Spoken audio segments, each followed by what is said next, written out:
Hello learners, welcome to Prep Rocket. आज की इस वीडियो में आप सभी को 24 अक्टूबर करंट अफेयर्स कराने वाला हूँ। पहला क्वेश्चन है, at which session of UNCTAD did India call for unity among global south countries to promote equitable trade.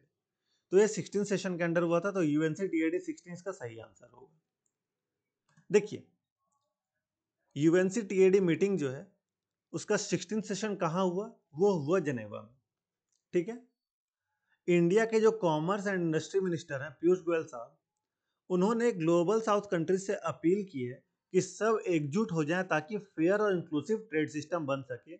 मतलब डेवलपिंग कंट्रीज मिलकर एक स्ट्रॉन्ग वॉइस बनाएं ताकि डब्ल्यूटीओ और ग्लोबल ट्रेड रूल में उनका इक्वल से हो। थीम क्या था इसका? इसका थीम था shaping the future, driving economic transformation for equitable, inclusive and sustainable development. Exam में याद रखने वाली चीज क्या है? यूएनसीटीएडी 16 ये जेनेवा में हुआ था और इंडिया ने ग्लोबल साउथ यूनिटी पर जोर दिया था।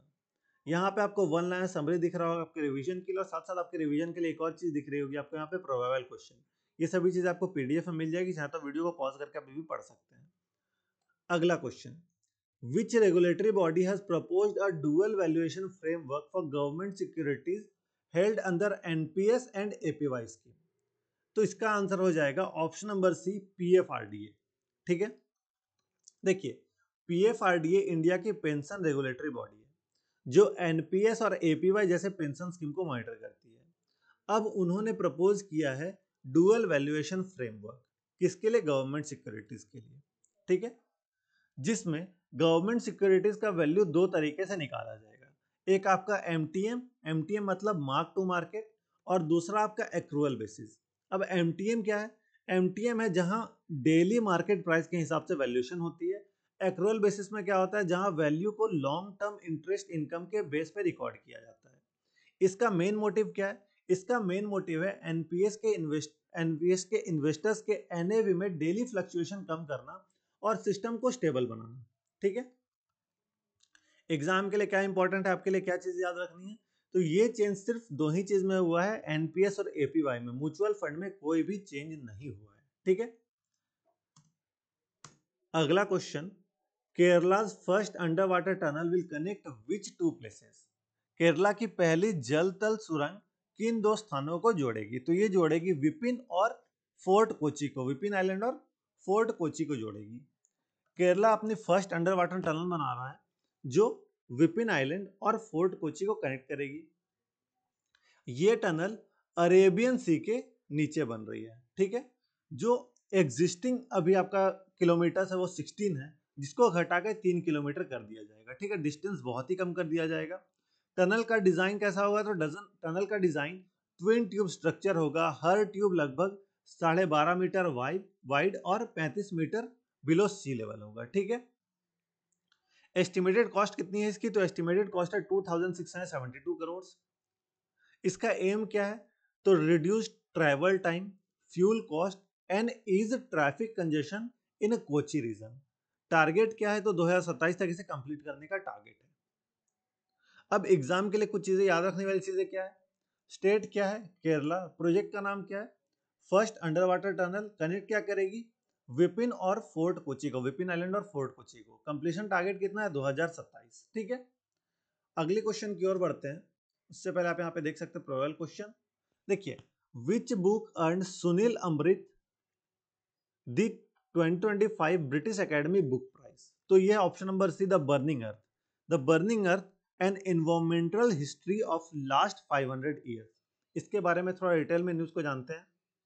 सुनील अमृत एक इंडियन ओरिजिन हिस्टोरियन है जिन्होंने 2025 में ब्रिटिश एकेडमी बुक प्राइज जीता है अपनी किताब के लिए। किताब का नाम क्या है? द बर्निंग अर्थ। ठीक है।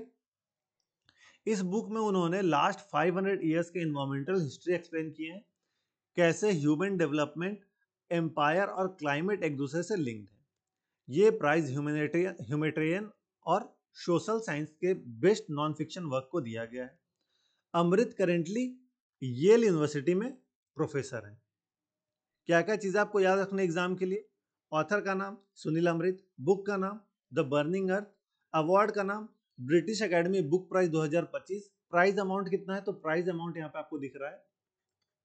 ठीक है। 25,000 पाउंड्स। अब अगला क्वेश्चन, प्रोबेबल क्वेश्चन यहाँ पे आपको दिख रहा होगा। अगला क्वेश्चन है which quantum chip demonstrated an exceptionally large quantum classical performance gap of order of 10 to the power 25 years in equivalent classical computation time। तो ये होगा विलो, ऑप्शन नंबर सी इसका सही आंसर होगा। अब इससे रिलेटेड हम लोग न्यूज देख लेते हैं। ये chip Google quantum AI team ने बनाई है जिसका नाम है विलो। ठीक है, विलो ने एक टास्क सिर्फ 5 मिनट में कंप्लीट कर दिया जिसमें एक क्लासिकल कंप्यूटर को 10 टू द पावर 25 ईयर्स लग जाते हैं। देख रहे हैं, 5 मिनट में कर दिया है इस चीज को। ठीक है, अब इस एक्सपेरिमेंट से गूगल ने क्लेम किया है उन्होंने वेरिएबल क्वांटम एडवांटेज अचीव कर लिया है। विलो चिप में अराउंड 105 क्यूबिट्स यूज हुए हैं और इसका फोकस है एरर करेक्शन इंप्रूव करना। इससे पहले गूगल का एक यहाँ पे आपको दिख रहा होगा, गूगल का क्या आया था इसके पहले, इसके पहले गूगल का एक आया था साइकैमोर चिप, फेमस था 2019 में। अब विलो उसका अपग्रेडेड वर्जन है। ठीक है, एग्जाम के लिए क्या चीजें इंपॉर्टेंट है इसमें, तो एग्जाम के लिए इंपॉर्टेंट है डेवलपर कौन है, गूगल क्वांटम एआई, कितना क्यूबिट यूज हुआ है, 105 क्यूबिट यूज हुआ है। ठीक है, यहाँ पे आपको वन लाइनर दिख रहा होगा, ये इंपॉर्टेंट है, एग्जाम में क्वेश्चन इससे बन सकता है, तो इसे आपको स्किप करके नहीं जाना। अगला question, the defence acquisition council approved capital acquisition proposals worth approximately ₹79,000 crore for India's arm force in October 2025। Which of the following is not among the major system clear. कौन सा नहीं है, तो नैग मिसाइल है, लैंडिंग प्लेटफॉर्म डॉग भी है, advance lightweight भी है और लॉन्ग रेंज टारगेट सिचुएशन ये भी है। Medium altitude long endurance male drone इसमें नहीं यूज हुआ है। ठीक है, तो ऑप्शन नंबर ई इसका सही आंसर हो जाएगा। ठीक है, क्या आंसर सही होगा इसका, ऑप्शन नंबर ई। अब देखिए, अक्टूबर 2025 में डिफेंस एक्विजिशन काउंसिल, जिसके chairman defence minister Rajnath Singh है, इन्होंने 79,000 करोड़ रुपीस का प्रपोजल अप्रूव किया है। ये अप्रूवल दिए गए आर्मी, नेवी और एयरफोर्स को। ठीक है, तीनों विंग्स के मॉडर्नाइजेशन के लिए है। अप्रूव्ड सिस्टम में आर्मी के लिए आपको दिख रहा होगा नैग मिसाइल। ठीक है, नेवी के लिए आपको यहाँ पे दिख रहा होगा लैंडिंग प्लेटफॉर्म डॉग, एयरफोर्स के लिए आपको लॉन्ग रेंज टारगेट सिचुएशन दिख रहा होगा। सारा कुछ यहाँ पे दिया गया, बस क्या नहीं दिया गया था, तो मेल को यूज नहीं किया गया था, मेल ड्रोन्स को यूज नहीं किया गया था इसमें। ठीक है, इस क्वेश्चन को देखिए, from 1 November 2025 bank depositors will be allowed to nominate up to how many person for their bank account and locker. तो कितने पर्सन को, तो 4 पर्सन को नॉमिनेट कर पाएंगे। ठीक है, तो ऑप्शन नंबर डी इसका सही आंसर होगा। 1 नवंबर 2025 से नए बैंकिंग नॉमिनेशन रूल्स लागू हुए हैं। ठीक है, बैंकिंग एग्जाम के लिए बहुत ज्यादा इंपॉर्टेंट आने वाले आईबीपीएस, क्लर्क मेंस और एसबीआई क्लर्क मेंस में क्वेश्चन आपको यहां से देखने को मिल सकते हैं। ठीक है, अब बैंक कस्टमर अपने अकाउंट्स और लॉकर के लिए 4 अलग नॉमिनीज अपॉइंट कर सकते हैं। 2 तरह से नॉमिनेशन अपॉइंट होंगे, कैसे कैसे, एक आपका साइमल्टेनियस नॉमिनेशन और दूसरा आपका सक्सेसिव नॉमिनेशन। अब दोनों है क्या, साइमल्टेनियस नॉमिनेशन में सबको परसेंटेज शेयर दिया जाएगा, टोटल 100% होना चाहिए, और सक्सेसिव नॉमिनेशन में एक नॉमिनी के बाद दूसरा एक्टिव होगा, ऐसे प्रायोरिटी डिग्री में चलता रहेगा। ठीक है, ये रूल लाया गया ताकि क्लेम सेटलमेंट फास्ट और ट्रांसपेरेंट हो जाए और लीगल डिस्प्यूट कम हो। लॉकर्स और सेफ कस्टडी के केस में एक सक्सेसिव नॉमिनेशन अलाउ होगा। ठीक है, अगला question, according to latest report how many deaths in India in 2023 were linked to air pollution. तो कितना था एयर पॉल्यूशन से लिंक, तो ये 2 मिलियन था। ऑप्शन नंबर सी इसका सही आंसर होगा। ठीक है, इसके बारे में अब डिटेल में पढ़ते हैं। 2023 में इंडिया में लगभग 20 lakh 2 million death air pollution से हुई है। ठीक है, ये नंबर 2000 के 1.4 मिलियन से काफी ज्यादा बढ़ गया है, मतलब एयर क्वालिटी और खराब हो गई है। रिपोर्ट के मुताबिक 89% deaths NCD non communicable disease जैसे हार्ट डिजीज, लंग कैंसर और डायबिटीज की वजह से हुए हैं। इंडिया में एयर पॉल्यूशन से डेथ रेट 186 पर 1 लाख पॉपुलेशन तक पहुंच गई है, जो डेवलप कंट्रीज के मुकाबले 10x ज्यादा है। और शॉकिंग बात यह है कि 75% इंडियंस ऐसे एरिया में रहते हैं जहां पीएम 2.5 लेवल सेफ लिमिट 35 से ज्यादा है। ठीक है, एग्जाम के लिए आपको क्या याद रखना है? एग्जाम के लिए आपको याद रखना है डेथ्स कितना हुआ है, 2 मिलियन। परसेंटेज ऑफ एनसीडी कितना है, 89%। डेथ रेट कितना है, 186 पर 1 लाख। मेजर पॉल्यूटेंट क्या है, पीएम 2.5। ठीक है, यहाँ पे आप देख सकते हैं वन लाइनर और यहाँ पे आपका प्रोबेबल क्वेश्चन। अगला question, Seville forum, the Seville forum on debt aim to address which major global issue. कौन सा मेजर ग्लोबल इशू? तो sovereign debt sustainability for developing countries. Option number C इसका सही आंसर होगा। 2025 में आपका Seville forum on debt launch हुआ था। ठीक है, जिसका main focus global sovereign debt crisis को हैंडल करना था। सॉवरेन डेट का मतलब क्या होता है? जब कंट्रीज खुद लोन देती हैं और रिपेमेंट क्राइसिस में आ जाती हैं, जैसे श्रीलंका, गाना और जाम्बिया। फोरम का एम है कि डेवलपिंग कंट्रीज के लिए फेयर और सस्टेनेबल डेट बनाना, जिससे उन्हें हेल्थ और एजुकेशन के लिए पैसा मिल सके, सिर्फ इंटरेस्ट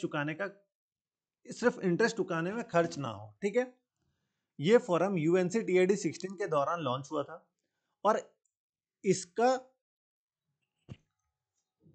102 ट्रिलियन US डॉलर 2025 में रीच हुआ था, रिकॉर्ड हाईएस्ट लेवल। ठीक है, एग्जाम में याद रखने वाली चीजें क्या है? लॉन्च ईयर कब था? 2025। प्लेटफॉर्म क्या था? UNCTAD 2000 मतलब 16, UNCTAD 16। ठीक है, अगले क्वेश्चन की ओर बढ़ते हैं।